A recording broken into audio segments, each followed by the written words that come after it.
Mas, gente, quando ela começou a falar e começou a chorar, eu me vi nela. Eu me vi e falei, essa sou eu, daqui a pouco vou estar com um filho.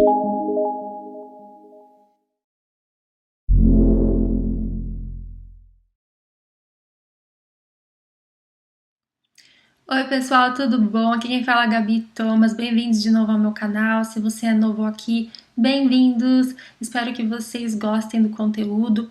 Hoje eu vou falar com vocês sobre um assunto que muitas pessoas me perguntam e é difícil de eu dividir com vocês a minha vida pessoal, porque fica exposta na internet para todo mundo ouvir para sempre, né? Então, às vezes é difícil dividir, principalmente quando vem alguns comentários que não são legais, né, aí embaixo, porque é pessoal, é da minha vida pessoal, já é difícil de dizer para vocês o que aconteceu, então ouvir coisas negativas sobre isso é difícil demais. Então, às vezes eu deixo de contar coisas pessoais por esse motivo. Como isso talvez possa ajudar vocês muito, eu resolvi contar para vocês agora mais um pouquinho sobre a minha história. Como vocês sabem, eu fui casada com uma pessoa narcisista que me abusava fisicamente por 7 anos. E foi muito difícil, né, durante o casamento, porque eu ainda era super nova, eu tinha 21 anos quando eu mudei aqui para os Estados Unidos, me casei assim que fiz 22. Ninguém da minha família tinha se divorciado, eu não queria ser a primeira pessoa a se divorciar. Eu não queria que ninguém pensasse que eu tava abandonando o barco, que eu tava desistindo fácil. Então eu fui ficando no relacionamento, fui engolindo um monte de sapo, fui aguentando, fui tentando aguentar, fui tolerando a melhor forma que eu podia com as informações que eu tinha, porque eu não sabia nada sobre narcisismo naquela época. Então fui vivendo um dia após o outro com esperanças de que as coisas iam melhorar. Como muitos de nós, né? A gente vive de esperança durante o relacionamento com uma pessoa narcisista. A gente não vive da realidade, a gente vive do que a gente espera que aconteça. E foi assim que eu vivi todos aqueles anos. E como eu já contei para vocês em outros vídeos, ele era alcoólatra. Então, eu dava muita desculpa para as atitudes dele pelo fato de ele ser alcoólatra. Então, quando ele ficava todo bravo, eu ficava pensando, é por causa do álcool. Eu tentava ajudar ele a ver que ele era alcoólatra, ele vivia na negação ainda. Então eu ficava, sabe, tentando ajudar, queria ser a melhor esposa do mundo, sabe? Eu acordava de manhã para fazer café para ele me chamava de idiota por ter acordado tão cedo, sabe? Ele ia preso por estar dirigindo bêbado e eu ficava na cadeia esperando ele lá fora a noite inteira para depois dar carona para ele voltar para casa. E quando ele saía da cadeia, ele olhava para mim e falava: "Nossa, como você é idiota, não sei porque você ficou me esperando". Sabe? Não dá nem para explicar como eu me sentia. É assim, é uma decepção com humilhação junto e tristeza, sabe? A pessoa não te vê, não vê nada que você faz para ela como uma coisa positiva, como um fator positivo. Sempre que uma pessoa é viciada em alguma coisa e tem outras pessoas querendo ajudar e a pessoa vive na negação, todo mundo que tá tentando ajudar vai ser o inimigo dessa pessoa, porque o melhor amigo é o vício. Então, isso que eu ficava na minha cabeça, ele não tá percebendo ainda que ele é viciado, ele não tá percebendo ainda que ele é alcoólatra. Eu tentava pedir ajuda pra família dele, a ajuda nunca vinha, sabe? Enquanto isso, eu tava lá sofrendo todos os dias, pisando em ovos pra ele não ficar bravo comigo por qualquer coisa e me bater.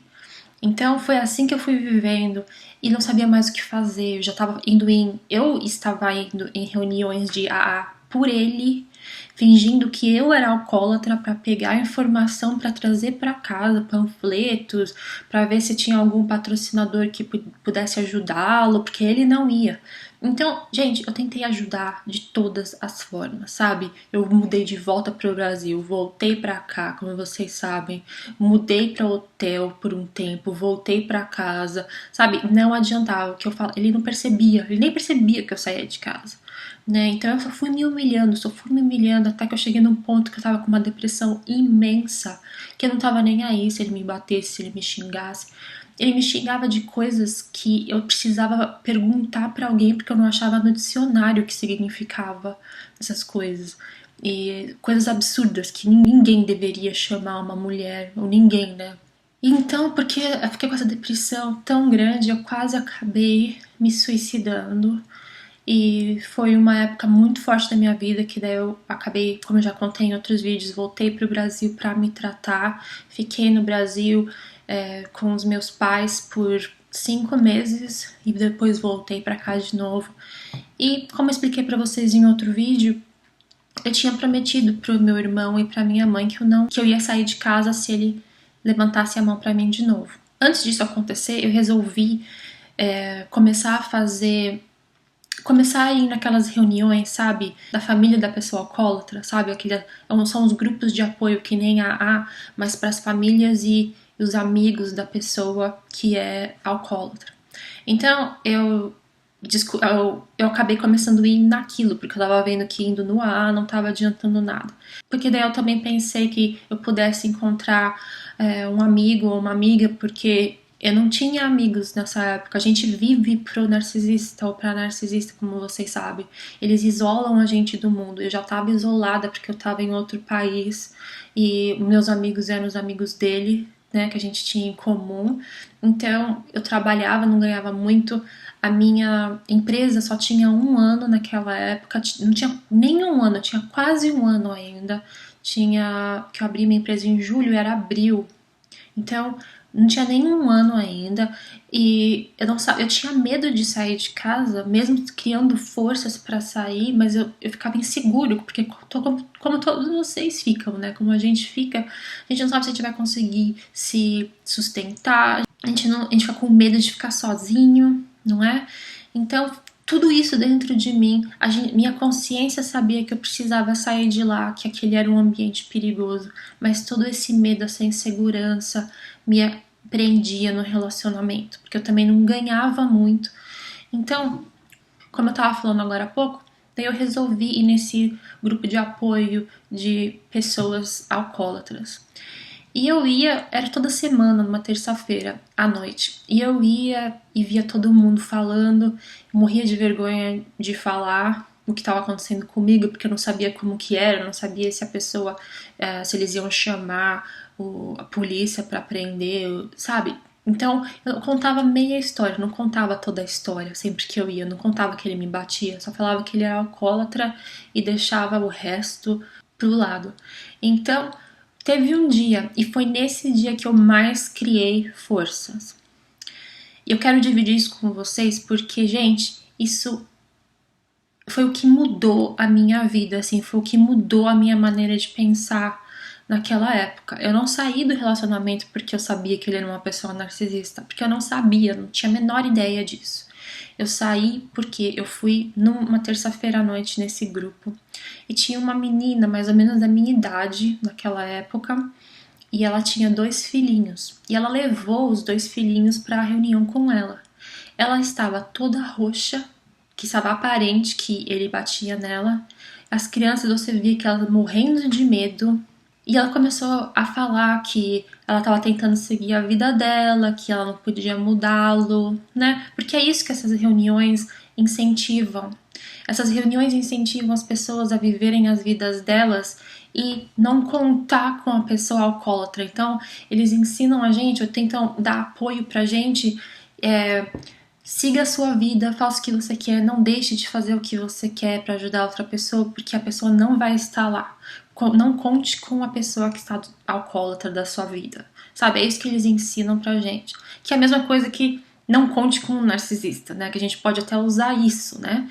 Mas quando eu tava vendo, todo mundo na reunião era mãe, pai, irmão, sabe? Tudo família. E ela e eu éramos as únicas mulheres de pessoas alcoólatras.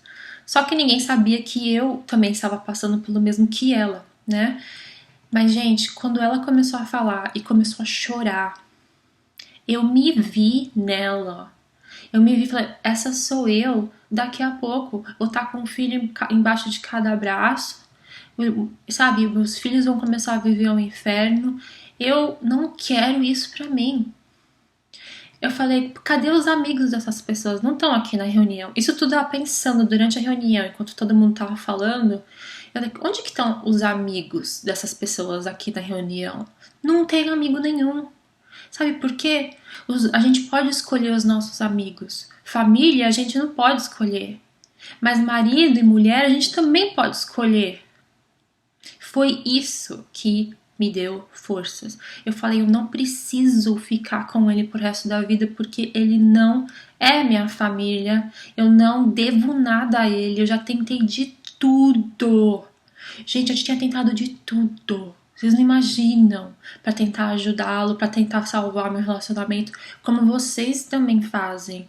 Sabe, a gente faz o que ele quer, o que ela quer, a gente briga, a gente faz as pazes, a gente vai embora, a gente volta, a gente se humilha, a gente come na mão deles, a gente tenta que eles nos enxerguem, que eles vejam o nosso valor, mas eles não veem o nosso valor.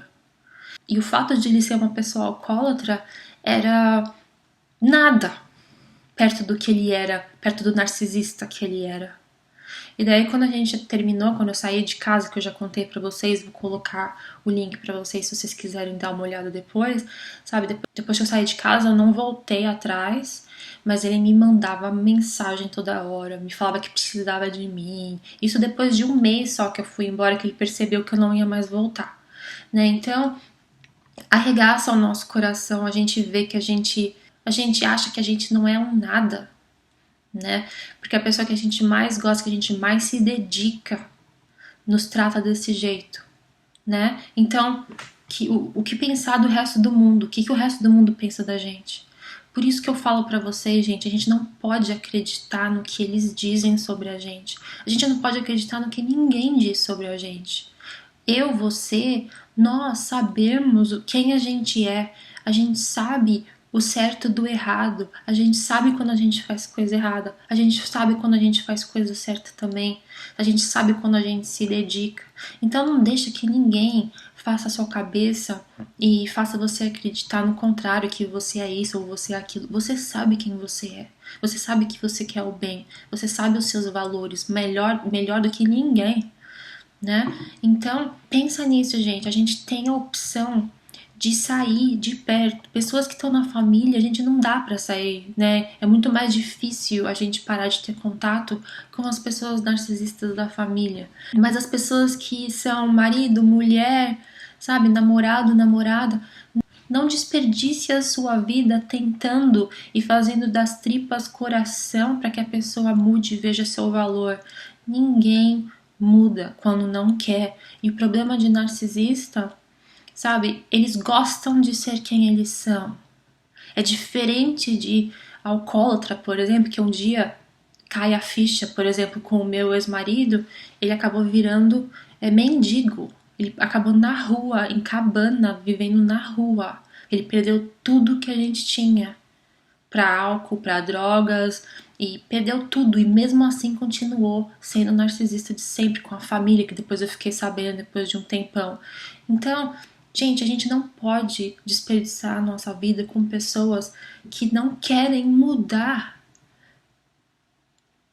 Sabe, se ele perdeu tudo, imagina só, pensa só na minha história, se meu ex-marido perdeu tudo que ele tinha, ele não tinha nem telefone, ele perdeu o telefone, ele perdeu tudo, não tinha nada no nome dele, ele tinha perdido até a carteira e os documentos, ele era um nada, se ele morresse ninguém nem ia perceber, ninguém ia nem saber, e saber pra quem ligar. Mas uma pessoa que é alcoólatra e está na negação, quando esse tipo de coisa acontece com ela, né? Eles caem na real e falam, nossa, eu preciso mudar minha vida. Eu perdi tudo, não tenho nada, todo mundo, né? Ninguém me quer perto, né? Quando a pessoa é só alcoólatra, por exemplo, ela cai na real, ela se trata, ela pode voltar a viver de novo uma vida normal, saudável, né? Se recuperar, querer ser uma pessoa melhor todos os dias. Mas agora, quando a pessoa é narcisista, eles não se responsabilizam das coisas que acontecem com eles. Então, com o meu ex-marido, não foi culpa dos outros que ele acabou na rua, entendeu? Ele, não, sabe, ele foi injustiçado. Ninguém ajudou ele, ninguém quis saber dele. sabe? O chefe dele mandou ele embora depois de, acho que quase 20 anos que ele estava na mesma empresa. Mandaram ele embora pelo fato de descobrirem que ele é alcoólatra, que ele chegava bêbado no trabalho. Então, sabe, a culpa do chefe, que o chefe fez alguma coisa para ele ser demitido, não se responsabilizando, é o meu problema, eu que preciso mudar, porque eles gostam de ser quem eles são. A gente nunca vai conseguir mudar um narcisista, porque a gente só consegue ajudar as pessoas que querem mudar para melhor. Caso de narcisista, não dá, porque eles gostam de ser do jeito que eles são. Então, gente, pensa nisso. A gente já foi muito, muito forte de viver do lado de pessoas ruins por tanto tempo, sabe, com tanta esperança. Isso que é força. O resto, sabe, a gente consegue muito mais fácil. Dá medo, sim. Eu não sabia se eu ia conseguir comer no dia seguinte, não sabia onde que eu ia morar, não sabia, mas eu sabia que era melhor eu sair de casa do que ficar naquele ambiente. Porque eu sabia que eu podia controlar. Se eu saísse de casa, eu estaria no controle da minha vida. E lá, ele estaria no controle da minha vida. Então eu iria perder de um jeito ou de outro. Mas do meu jeito, pelo menos eu teria controle e saberia por que eu estava sofrendo. Então foi por isso que eu tomei essa decisão. Foi isso que me deu forças mesmo, sabe? Eu vou sair se acontecer de novo. Já tava, sabe, disposta a fazer isso. E quando ele levantou a mão pra mim de novo, foi a última vez. Eu saí fora quando ele tava bêbado lá no sofá. Ele nem viu eu ir embora. Mas então é isso, gente. Eu espero que isso tenha ajudado vocês. Por favor, não escrevam nada negativo aí. Eu peço pra vocês não fazerem isso, porque, como eu disse no começo, já é difícil pra mim dividir esse tipo de coisas com vocês. E fica mais difícil ainda se eu fico ouvindo coisas negativas, tá bom? Mas eu sei que vocês são muito legais e vocês vão me respeitar, como sempre. Um beijão pra vocês. Fiquem todos com Deus. Força. E assim, nem força, porque vocês têm força. Acreditem em vocês. Acreditem em vocês. Um beijo enorme. Fiquem com Deus. Tchau, tchau. Agora dê uma olhada nesse vídeo aqui e nesse vídeo aqui, porque eu acho que vão te ajudar muito também.